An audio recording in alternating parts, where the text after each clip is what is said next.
Kemarin mendadak viral di timeline saya kerumunan driver online yang berburu BTS meal dari restoran fast food McDonald. Hari itu ribuan pesanan datang dari segala penjuru Indonesia berburu paket warna ungu itu. Bahkan gilanya harga paket makanan yang dijual seharga 40.000 sampai 70.000 itu dijual kembali dengan harga jutaan rupiah saking langkanya. Padahal isinya gitu-gitu aja. Nggak ada yang istimewa sama seperti paket makanan di McDonald's umumnya. Lalu apa yang membuat paket itu jadi buruan orang? Ya, karena ada BTS-nya. BTS adalah grup boyband asal Korea Selatan yang sekarang jadi pujaan ABG di seluruh dunia. Mirip The Beatles dari Inggris di tahun 1960-an dan mirip New Kids on the Block di tahun 1980-an. Di seluruh dunia terbentuk yang namanya BTS Army yang siap membeli apa saja yang dikeluarkan oleh grup itu. Mulai lagunya, stiker, sampai mungkin celana dalamnya ya. Dikasih logo BTS langsung diserbu ABG dengan histeris sampai nangis-nangis.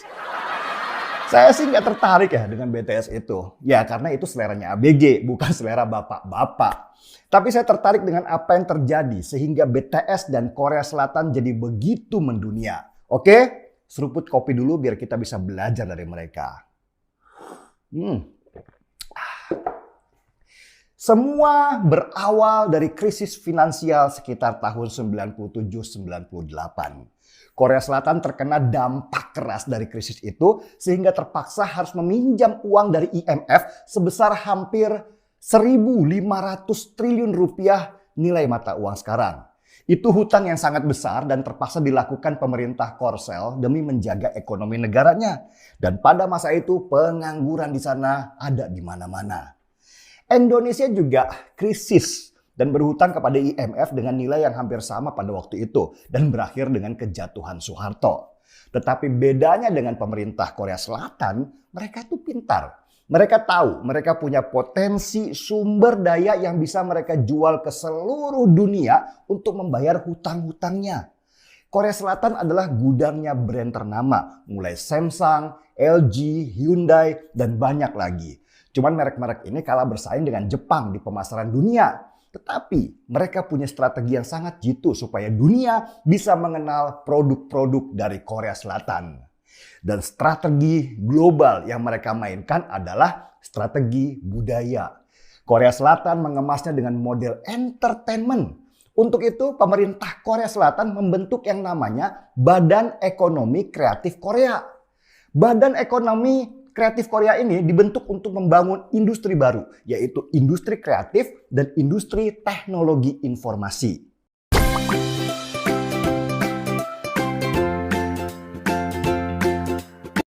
Dari hutang hampir 1.500 triliun rupiah itu, pemerintah Korea Selatan lewat Badan Ekonomi Kreatif Korea menginvestasikan uang hampir 50 triliun rupiah untuk pengembangan musik, film, dan industri kreatif di negaranya. Mereka juga menyuntikkan modal, subsidi, sampai pengurangan pajak khusus untuk industri ini yang mereka namakan Korean Pop atau kita kenal dengan nama K-pop. Dari sini lahirlah boyband dan girlband yang dikenal para ABG mulai BTS, Seventeen, EXO, sampai Blackpink. Itu baru musik aja ya, belum drakor yang disenangi oleh para emak-emak. Industri ini benar-benar dikawal oleh pemerintah Korsel lewat Badan Ekonomi Kreatif mereka dan diekspor ke banyak negara lewat saluran internet. Sampai akhirnya terjadilah demam Korea atau disebut dengan Korean Wave. Orang di seluruh dunia mulai mengenal Korea Selatan dari musik, film, dan segala bentuk entertain mereka. Lalu apa gunanya sih Korean Wave ini? Disinilah jeniusnya. Ketika orang di seluruh dunia sudah mengenal Korea Selatan dengan entertainmentnya, akhirnya mereka familiar juga dengan brand-brand produksi Korea Selatan seperti Samsung, Hyundai, dan lain-lain. Semakin besar permintaan produk elektronik dan mobil dari negara lain, industri Korea Selatan pun bangkit. Tenaga kerja mereka terserap dan mereka bisa membayar hutangnya yang besar itu. Dan pada titik ini Jepang mengakui kalau mereka kalah strategi dengan Korea Selatan dalam menguasai perdagangan dunia. Perhatikan, Pemerintah Korea Selatan begitu fokus menggarap industri kreatif mereka sebagai bagian dari marketing industri manufaktur mereka. Industri kreatif mereka menjadi leader dalam memimpin pertumbuhan ekonomi Korea Selatan yang dari terpuruk karena krisis finansial menjadi yang tertinggi nomor 29 dari 50 negara dengan pertumbuhan ekonomi terbaik dunia. Oh ya, mau tahu pendapatan BTS? Pendapatan mereka total sudah mencapai 1,5 triliun rupiah. Dari kerjasama dengan McDonald saja, BTS punya pendapatan 120 miliar rupiah. Nah, sekarang kita coba ke Indonesia. Apa sih yang bisa kita pelajari dari Korea Selatan untuk Indonesia? Tahun 2015, Jokowi pernah membentuk yang namanya Badan Ekonomi Kreatif dengan mencontoh Korea Selatan. Pimpinannya waktu itu Triawan Munaf. Triawan Munaf punya tugas untuk memetakan industri kreatif di Indonesia dan membangun infrastruktur kreatif di sini, mulai film, musik, dan konten-konten lainnya. Tapi sayangnya masih setengah-setengah dan terkesan jalan sendiri sehingga hasilnya pun belum maksimal. Karena itu mungkin supaya efektif, Jokowi kemudian melebur Bekraf ke Kementerian Pariwisata sehingga namanya menjadi Kemenparekraf atau Kementerian Pariwisata dan Ekonomi Kreatif. Di sini yang saya heran, ngapain kok Badan Ekonomi Kreatif kita atau Bekraf dilebur ke Kementerian Pariwisata?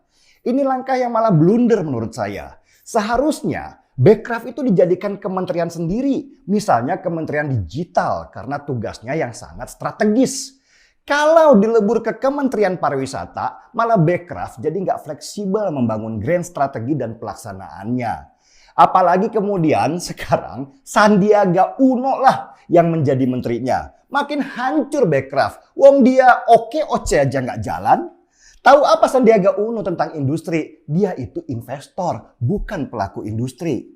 Di sini jujur saya tidak paham pikiran presiden dan saya mengkritiknya karena bongkar pasang yang dilakukan Jokowi malah mematikan agenda besar dari industri kreatif itu sendiri.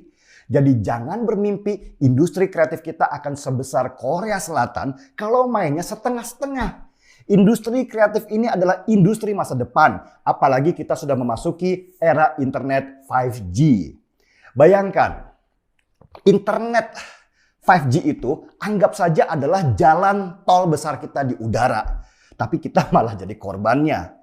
Jalan tol boleh besar, tapi yang jualan adalah orang-orang asing. Mulai Facebook, YouTube, Shopee, dan segala macamnya. Kita ya cuma jadi konsumen saja. Diperas duitnya untuk belanja dan uangnya lari ke negara lain. Yang bahaya lagi adalah perusahaan-perusahaan asing itu terus memantau dan mengolah semua kebiasaan kita lewat cara belanja kita. Dan akibatnya seperti yang kemarin dilakukan salah satu e-commerce asing, lewat permainan data mereka memantau barang apa yang kita suka beli. Kemudian mereka memproduksinya di Cina dan menjualnya ke kita dengan harga yang jauh lebih murah. Akibatnya apa? Industri kecil kita kelak akan mati dan kita akan tergantung dari produksi luar. Kita ini sangat rapuh dengan adanya teknologi 5G ini karena kita sendiri tidak punya peta besar strategi untuk memanfaatkan ruang udara ini. Bekrafnya mandul karena Sandiaga Uno, Menteri Ekonomi Kreatifnya, lebih suka jalan-jalan keliling Indonesia untuk mengisi Instagramnya tanpa punya kemampuan untuk eksekusi program-program kreatif. Mau jadi seperti Korea Selatan? Mimpi! Dan anak-anak kita tetap saja akan sibuk membeli barang-barang dari BTS hanya karena kita senang dijajah oleh produk dan budaya luar. Kita tidak mampu memproduksi aplikasi dan konten-konten di mana produsennya adalah kita sendiri dan konsumennya juga kita sendiri. Sehingga data kebiasaan kita nggak bisa dilihat oleh negara luar. Saya jujur membayangkan, seandainya ya, Menhan Prabowo punya pikiran bahwa ruang digital kita ini harus punya pertahanan kuat. Tentu dia akan alokasikan sebagian dari rencana pinjaman 1.760 triliun rupiah itu untuk membangun pertahanan digital. Karena buat apa sih tank-tank besar? Buat apa banyak pesawat tempur? Kalau sekarang eranya adalah era perang digital. Cara berpikir kita masih sangat ketinggalan. Pahit memang, tapi itulah kenyataan.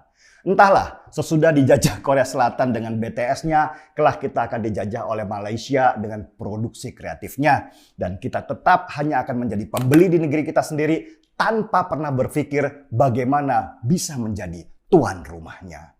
Seruput dulu kopinya. Marki Bong, mari kita bongkar semuanya.